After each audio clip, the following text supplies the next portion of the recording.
Roland Hence. I'm from Cambridge, Massachusetts, and I am the CEO of FrontLane and the inventor of Impulse. Normally, when you hit the brakes, your brake light is activated by a wire, which means if you want to modify the brake light at all, you can either change the bulb, or if you want to do something like make it pressure sensitive, you have to actually open up the paneling of the vehicle, cut the wires inside of the actual vehicle, and this can void warranties from the manufacturer. It can be a real headache. It can cost $500 just to get a mechanic to do it and take several days.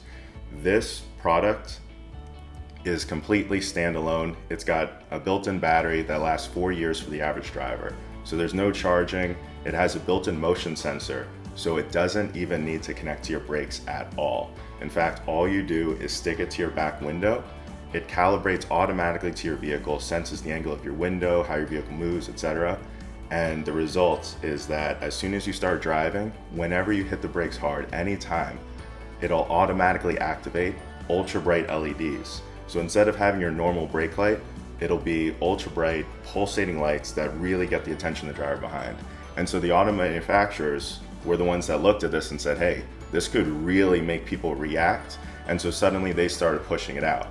That's when I also noticed this issue and really took interest in finding a way to make a difference here, because it seemed like there should be a simple solution.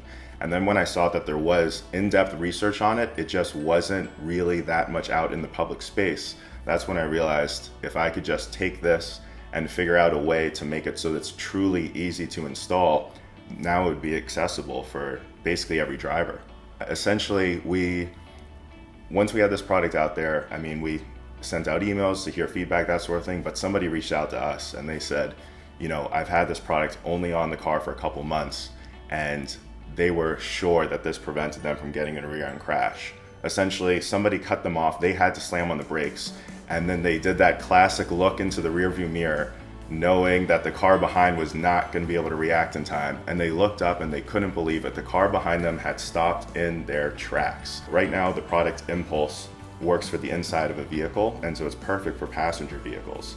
But now we're also adding in a commercial version. It's basically just waterproof Impulse, slightly bigger for the outside of a vehicle. So the second form factor of our product, of our technology, will enable any 18-wheeler, any commercial vehicle to just stick on the safety to the back of their vehicle with no wiring. So if you change the tractor and the trailer, it doesn't matter how you mix and match, it'll just instantly work for whatever vehicle you have it on.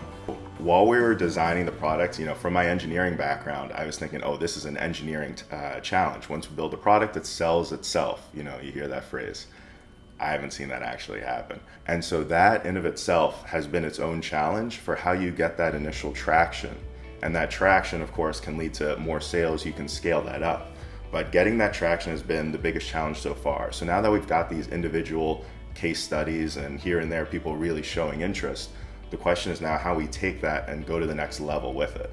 As we're building out our product and getting involved, we learned about SEMA, of course, very quickly, and then saw they had a startup competition and we knew we had to apply. We took an idea and turned it into a product, but winning the SEMA Launch Pad competition means we took a product and turned it into a company.